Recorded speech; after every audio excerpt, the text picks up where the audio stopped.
Hey everyone! So a couple of weeks ago Fender gave me a call and asked if I wanted to check out one of their new models of the Acoustasonic. New models. They got the telly, right? The thing has been sold out since May last year. People go crazy over it. I said, yo Fender, I mean, I don't know man. I got electrics, I got acoustics. What do I do with that thing? Fender said, yo my man, just check out the guitar.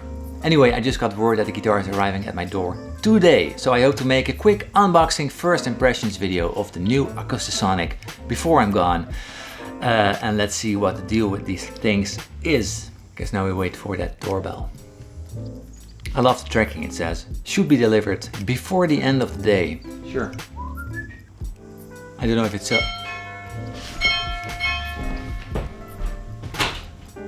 Love you, thank you.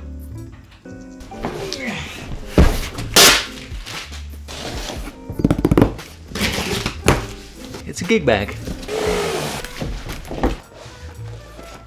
Ooh, American Acoustasonic series Stratocaster. Stratocaster? Wait, they made a Strat out USB cable. 2020. What are you doing to us?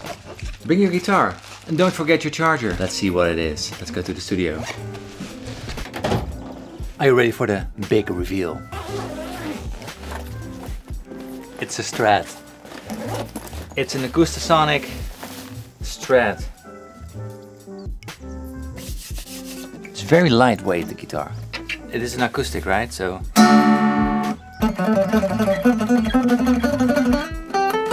they turned the Telecaster into a Stratocaster. And I'm excited. Do you think it sounds different because it's a different body shape?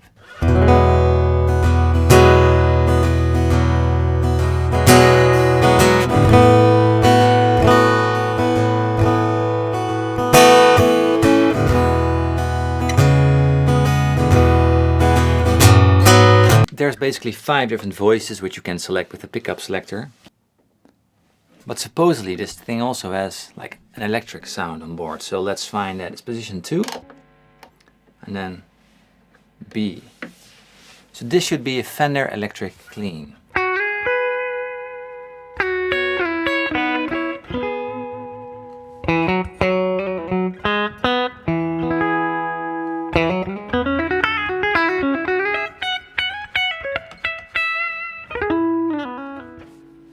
Okay, and if we turn it to position 1, we get a more saturated sound. So this is semi-clean or fat.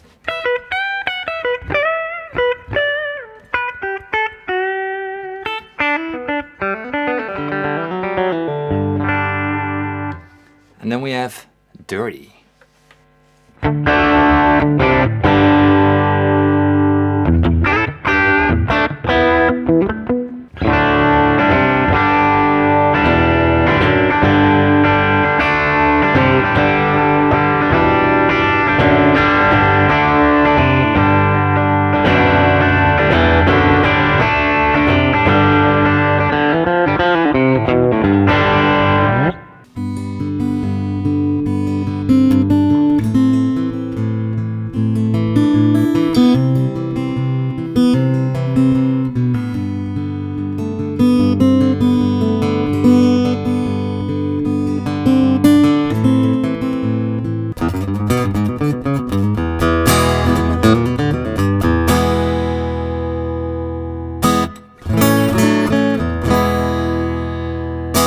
Sounds nice.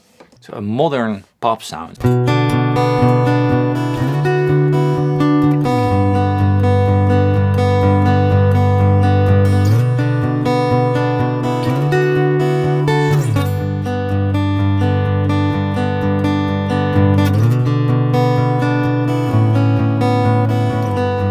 I hear this sound is very compressed. It doesn't matter if you play quietly or loud. Is the quality of the auditorium because it's a little bit smaller bodied, so you compress earlier than, let's say, a Dreadnought. It's pretty interesting. So if we move to B, we add body percussions.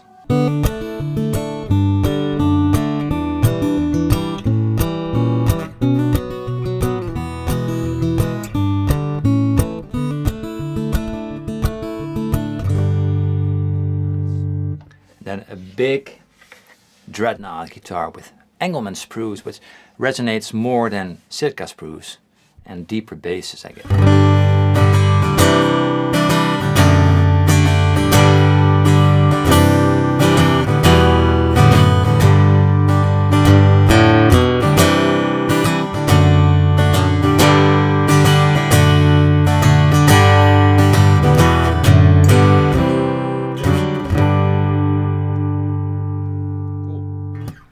So I want to try something as an ode to the legendary Danish Pete and his legendary loop. Because I think the biggest benefit of this instrument is that we can have so many different sounds, especially the acoustic and the electric. And I want to use that like in a band setting, but then on my own. So I'm going to create a loop.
It is a really fun tool.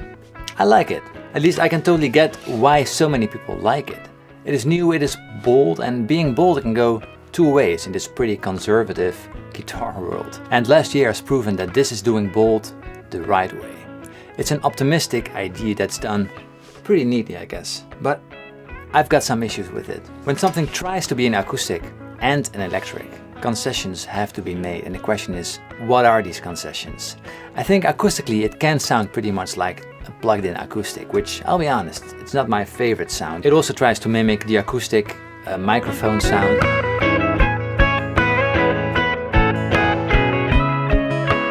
And I guess you get close to the microphone sound as well, but you don't get close to the acoustic sound of an acoustic guitar, because it just doesn't come out of the guitar. So if you're a purist and you've got some nice acoustics, this isn't gonna replace that acoustic sound. You know, you feel in love with that guitar because it resonates so lovely. You don't have that with this thing. But if you just want to record and want to play live and have that acoustic sound that people just enjoy, yeah, this is a very good choice, to be honest. People on stage or people in the crowd probably don't even hear the difference between, you know, a real acoustic plugged in or this thing. And I think that's a great achievement. But then for the electric guitar, it doesn't have the same agile feel I'm looking for when I'm playing electric. The strings are more tough, it's acoustic strings, and you can't bend the third string very well. So also that's a concession you have to make. But I guess a lot of people are willing to make these concessions because it's super fun to have 2 sounds in or 10 sounds in one guitar. But the biggest difference, of course, the acoustic and the electric. It's a cool look, it's a bold look, it's a statement.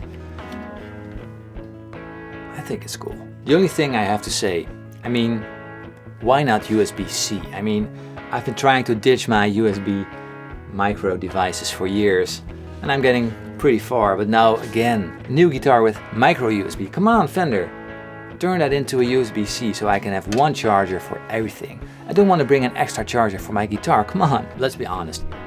An acoustic guitar, to me, sounds and feels better. You've got the resonating thing going on. It's just, you know, you hear it directly coming from the acoustic, and that's always a big plus. And also, I'll take any good Strat sound over this Strat sound. But there is something quite interesting and nice about having a little bit of both in one guitar. Is it convincing enough for you? Are you willing to make these concessions? I think sometimes I would be. I mean, going from to